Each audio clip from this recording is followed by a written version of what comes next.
Welcome to the Genius Factory. Enjoy the video. In this video, I will show how to open Toyota Camry Hood, only way.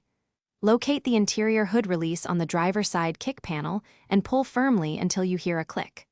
Walk to the front, slide your hand under the hood center, feel for the secondary latch and push it toward the passenger side. Lift the hood smoothly and support it with the prop rod or hood struts before working in the engine bay. In this video, I will show how to open Toyota Camry Hood only way. Stand with the door open, reach down to the driver's side footwell, and grasp the release handle with a firm, steady pull. You should feel the primary latch release and the hood will pop up a few inches. Move to the front, keep your fingers clear of pinch points, then depress the secondary catch and lift the hood fully for inspection. In this video, I will show how to open Toyota Camry Hood only way. Always park on level ground and engage the parking brake before attempting to open the hood.